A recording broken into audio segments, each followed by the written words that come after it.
नमस्कार दोस्तों, मैं आपका दोस्त बजरंग प्रजापति एक बार फिर से आपके सामने हाजिर हूं इतिहास का एक और अनोखा किस्सा लेकर।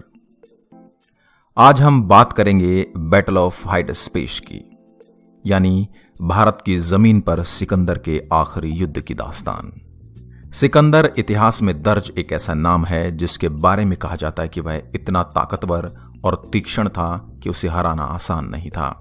यहां तक कि उसने भारत समेत दुनिया के एक बड़े हिस्से पर अपना कब्जा कर लिया था। किंतु क्या आप जानते हैं कि उसके जीवन में भी कई ऐसे मौके आए जब उसके सामने भी घुटने तक टेकने की नौबत आ गई। बैटल ऑफ हाइडेस्पेस एक ऐसा ही युद्ध था जो कि भारत की जमीन पर लड़ा गया। भारत की जमीन पर यह सिकंदर द्वारा लड़ा गया आखिरी युद्ध भी था। इसके बाद वह भारत से वापस चला गया।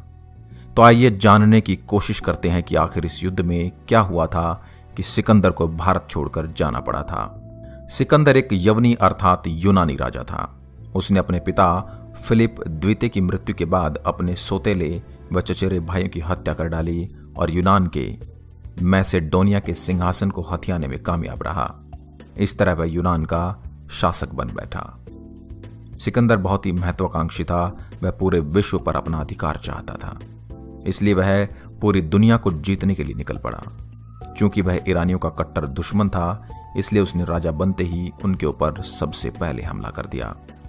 ईरान के पारसी राजा दारा ने उसका सामना करने की कोशिश की, किंतु वह ज्यादा देर तक सिकंदर के सामने खड़ा नहीं हो सका और युद्ध में हार गया।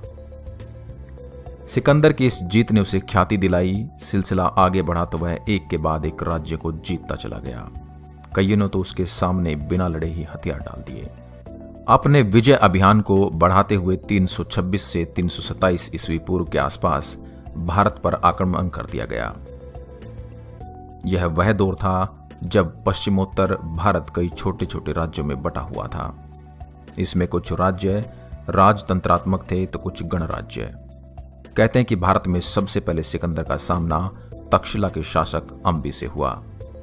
अंबी ने सिकंदर को चुनौती देने से अच्छा उसके सामने घुटने टेकने ज्यादा समझदारी की बात समझी और आत्मसमर्पण कर दिया। असल में वह सिकंदर की मदद से अपने प्रतिद्वंदी राजा पोरस को हराना चाहता था, इसलिए सिकंदर के साथ उसने दोस्ती कर ली। अगली कड़ी में अंबी से मिली जानकारी के हिसाब से सिकंदर ने राजा पोरस को घुटने टेकते हुए हथियार डालने का संदेश भेजा, जिसे पोरस ने ठुकरा दिया। सिकंदर ने इसे अपने अपमान की तरह लिया और अपनी सेना को पोरस के राज्य की ओर कूच करने का आदेश दे दिया। सही मायने में बस यहीं से बैटल ऑफ हाइडेस्पेस की जंग की शुरुआत हो गई थी। सिकंदर की सेना सिंधु नदी को पार करते हुए पोरस के अधिकार क्षेत्र में जा पहुंची। जहां सिकंदर की सेना में 50,000 से भी अधिक सैनिक थे, वहीं दूसरी तरफ पोरस के सैनिकों की संख्या 20,000 के आसपास थी। बावजूद इसके पोरस ने सिकंदर की सेना का जमकर सामना किया। उसने सिकंदर की सेना के सामने अपनी गज सेना को खड़ा कर दिया, जिसे देखकर सिकंदर के सैनिक दंग रह गए। पोरस की सेना ने यूनानियों पर बड़े ही भयंकर तरीके से आक्रमण किया। उनका यह रौद्र रूप देखकर सिकंदर और उसके सैनिक भयभीत हो गए। युद्ध के पहले दिन ही सिकंदर की सेना को जमकर टक्कर मिली और उसके अनगिनत सैनिक मारे गए। पोरस की यह गज सेना इस युद्ध में बहुत काम आई। पोरस के हाथियों के पैरों तले कुचलकर बहुत सारे यूनानी सैनिक मारे गए। बावजूद इसके सिकंदर ने अपनी हट नहीं छोड़ी और युद्ध करने पर अड़ा रहा। जब वह खुद युद्ध के मैदान में उतरा तो पोरस की गज सेना के चक्रव्यूह में फंस गया। ऊपर से राजा पोरस के भाई अमर ने सिकंदर के घोड़े बुकीफाइलस को मार डाला और उसको जमीन पर गिरा दिया। पोरस सिकंदर का सिर कलम कर सकते थे, किंतु अपनी परंपरा के अनुसार उन्होंने निहत्थे सिकंदर पर हमला नहीं किया। इसी बीच उनके सैनिक उसे उठाकर भाग गए। कहा जाता है कि सिकंदर का ऐसा हाल उसके सैनिकों ने कभी नहीं देखा था। इस हादसे ने उनकी सेना का मनोबल तोड़ दिया और उन्होंने लड़ने से इनकार कर दिया। सेना में पैदा हो रही विद्रोह की स्थिति देख सिकंदर ने अपने सैनिकों को वापस जाने के लिए कह दिया। सिकंदर की सेना लौट रही थी कि पोरस की सेना ने सिंधु नदी के एक द्वीप पर उन्हें घेर लिया और कई सैनिकों को मौत के घाट उतार दिया। वहीं पोरस ने सिकंदर को घेर लिया था और कड़े युद्ध के बाद सिकंदर को मात देने में पोरस कामयाब हो गए। अपनी सेना को खत्म होते देख और खुद को मौत के मुंह में देखकर सिकंदर ने पोरस के सामने घुटने टेक दिए थे। साथ ही उसने युद्ध को समाप्त करने की विनती की।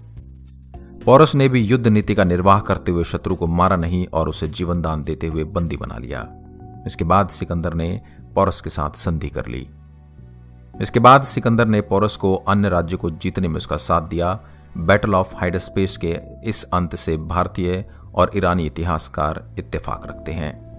दूसरे तर्क खड़े करते हैं सवाल। वहीं यूनानी और पश्चिमी इतिहासकारों का मानना है कि सिकंदर के साथ हुए युद्ध में पोरस की हार हुई थी। यहां तक कि सिकंदर ने पोरस को बंदी तक बना लिया था। वह तो बाद में उसका मन बदला तो उसने न सिर्फ पोरस को रिहा किया बल्कि उनके साथ संधि करते हुए वापस लौट गया। हालांकि लौटते समय रास्ते में ईरान के बेबीलोन में उसकी तबीयत खराब हो गई, जहां वह काफी बीमार पड़ गया और उसकी मृत्यु हो गई।